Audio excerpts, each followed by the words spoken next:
হ্যাঁ hello guys, সকাল সকাল উঠে ঘুম থেকে উঠে আমি রেডি হয়ে গিয়েছিলাম আজকে গোল্ডেন বিচ। তো এই সিঙ্গেল পিসটা আমার নতুন, তো সবাই জানিও সিঙ্গেল পিসটা কেমন লাগছে। তো এটা বানানো কিন্তু আমার খুব ইচ্ছা ছিল এরকম কোনো কাপড়ের ওপর একটা সিঙ্গেল পিস বানিয়ে পরবো, তো সেটাই পরেছিলাম। আর মা বাবা ম্যাচিং পুরো পরেছিল।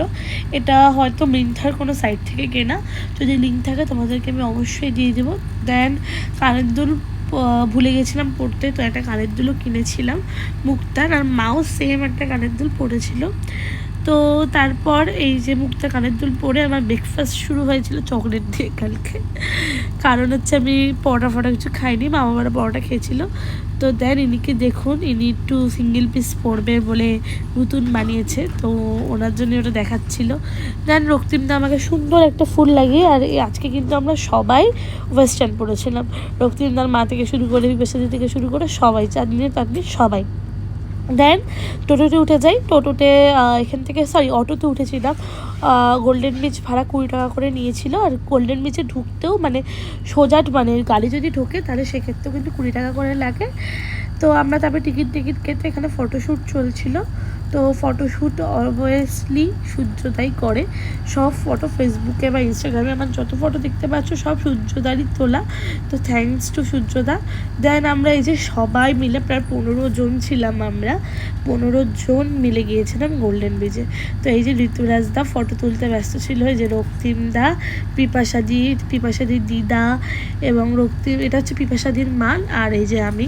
প্রচণ্ড গরম পুরীতে, আমাদের রায়গঞ্জে উত্তর দিনাজপুরে যতটা বেশি ঠান্ডা, পুরীতে জাস্ট অপোজিট। এত গরম, আমি 2-3টা সোয়েটার এনেছিলাম, বাট একটা সোয়েটারও লাগেনি। আর এই যে দেখো সমুদ্রের পাড়ে আজকে কিন্তু ভেবেছিলাম সবাই স্নান করবে, কিন্তু আমরা কেউ স্নান করিনি। কারণ কাল স্নান করে এত গা হাত পা ব্যথা ছিল, আর কি বলবো, বলার বিষয় নেই। এতটা ব্যথা হবে আমরা কেউ ভাবতে পারিনি। তো এখানে আমি বলছিলাম যে কীভাবে আমি এসেছি পুরী, কারণ অনেক জুতো করে নিয়ে এসেছি। ওদিকে মা বাবা, পিপাসাদি, ঋতুরাজদা সব রিল বানাতে ব্যস্ত ছিল, আর এখানে আমি তোমাদের সাথে কথা বলতে ব্যস্ত ছিলাম। তো যাই হোক, পুরীর ওয়েদার তো বললামই প্রচণ্ড গরম। আর হচ্ছে পুরীতে কিন্তু এই সময়টা একটু নন সিজন বলে ফাঁকাই ছিল, বাট বেশি ফাঁকা ছিল না। আর কালকে ছিল যেহেতু মহা একাদশী, তো সেই জন্য পুরীর মন্দিরে কালকে প্রচণ্ড ভিড় ছিল। তো আমরা যাই হোক, আমরা কাল গিয়েছিলাম গোল্ডেন বিচ থেকেই, ওখানে গিয়েছিলাম। গোল্ডেন বিচে এত ঢেউ ছিল, কি বলবো, পুরো নিচে একসা হয়ে গেছিলাম, নিচের সব পাটা দিয়ে। এত ঢেউ, বড় বড় ঢেউ আসছিল, আর কি বলবো। তোমরা যদি যাও পুরী তাহলে গোল্ডেন বিচটা কিন্তু অবশ্যই ভিজিট করো। খুব সুন্দর, রিল বানানোর ক্ষেত্রে একটু ফাঁকা পাবে। হ্যাঁ, তো এই যে ওই দেখো মারা সব রিল বানাচ্ছিল, আর এই ফাঁকা জায়গাটায় আমি রক্তিম সবাই মিলে রিল বানাচ্ছিলাম। আর দেখো আমার জামাটার অবস্থা, ভেবেছিলাম ভিজবো না। আর এই যে আমি আমার নাচের স্কুলের নাম রেখেছিলাম ঘুঙুর, তো সেটাই দেখালাম তোমাদেরকে।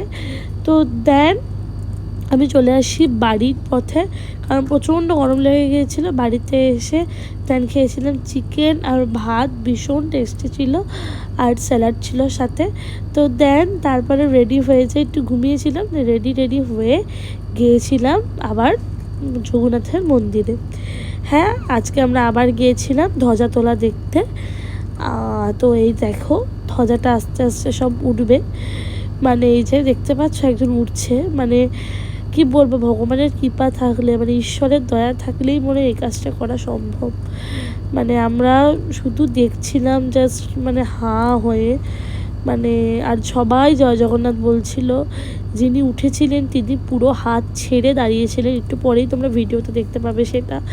তিনি ধ্বজাটা যে চেঞ্জ করলেন, এই যে দেখো হাতটা ছেড়ে যে দাঁড়িয়ে আছে, গায়ে কাটা দিচ্ছিল রীতিমতো আমাদের সবার। আর সবাই আমরা জয় জগন্নাথ বলে যাচ্ছি। একটা খুব সুন্দর সন্ধ্যা কালকে আমরা কাটিয়েছিলাম।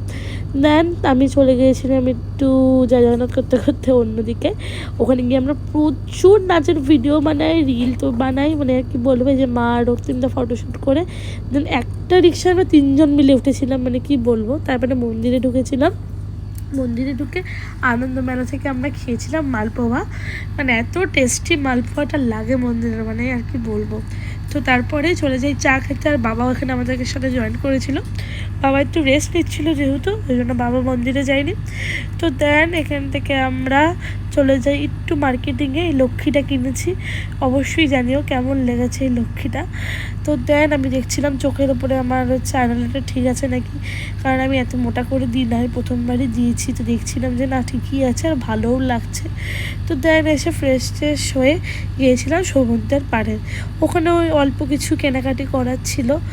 আর আরও একটা সারপ্রাইজের জন্য গিয়েছিলাম, কারণ কালকে ছিল চাঁদনিদির বার্থডে। তোমরা চাঁদনিকে কম বেশি আমার ব্লগে সবাই চেনো, ও আমার দিদি হয়। তো ওর জন্য আমরা একটা সারপ্রাইজ প্ল্যান করেছিলাম যে সমুদ্রের ধারে থাকবো, কেক কাটাবো। তো তার আগে আমরা একটু লঙ্কার চপ, মাশরুমের চপ আমি কোনোদিনও খাইনি, তোমরা কে কে খেয়েছো আমাকে কিন্তু অবশ্যই কমেন্ট বক্সে জানিও। তো মাশরুমের চপ খাচ্ছিলাম ওখানে বসে বসে, আর এত ভালো ছিল মাশরুমটা, পুরো চিকেনের মতো লাগছিলো। আর রক্তিম এখানে পনির খাচ্ছিল, পানিরটা এত বেশি গরম ছিল দেখো না, রক্তিম খেতে পারছিল না, তাও খুব খিদে পেয়েছিলো বলে আমরা খাওয়া শুরু করে দিয়েছিলাম এখানে। তো আমিও মাশরুমটা দেখো খাবো, মানে গরম এত ছিল, বাট আমাদেরকে তাড়াতাড়ি খেতে হতো কারণ 12টা বাজতে আর বেশি দেরি ছিল না বলে। তো কালকে কিন্তু এই যে চাঁদনির বার্থডে ছিল, তো happy birthday to you one second বলে দিলাম আবার তোকে এখানে। ব্লগটা যদি দেখে থাকিস তাহলে কিন্তু অবশ্যই কমেন্ট করে জানাবি। তো দেন আমরা ফুচকা খাচ্ছিলাম, আর চাঁদনি ইতিমধ্যে সারপ্রাইজটার কথা জানতে পেরেও গিয়েছিলাম যে আমরা ওকে কেক কাটাবো। দেন পাপাইদা সবাই এসেছিলো। তো এই যে চাঁদনি এখানে কেক টেক কাটার জন্য পুরো রেডি, আর আমরাও এখানে পুরো ক্যামেরা অন করে রেডি ছিলাম, যেহেতু ওর এত মানে কি বলবো একসাথে সবাই মিলে আছি। আর ও 34-এ যেহেতু পা দিল, এবার ওই জন্য খুব মজা করে, আর ও খুব ইমোশনাল হয়ে গিয়েছিলো, লাস্টের দিকে তো কেঁদেই ফেলেছিল ও। আর দেখো তোমরা এখনও বুঝতে পারবা, মানে ও কাঁদেনি, এটাই মানে মানে কেক কাটতে কাটতে এটাই মানে আর কি বলবো। তো যাই হোক, ওকে বলছিল তুই খা।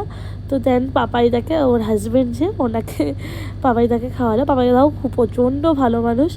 দেন এই যে পাপাইদাকে প্রণাম করবে, আর পাপাইদা কিছুতেই প্রণাম করতে দেবে না, আর পাপাইদাকে প্রণাম করবে। এই নিয়ে চললো কিছুক্ষণের যুদ্ধ চলার পর চলে আসি বাড়ি। আজকের জন্য এইটুকুই, সবাইকে টাটা। ভালো লাগলে please like comment share subscribe.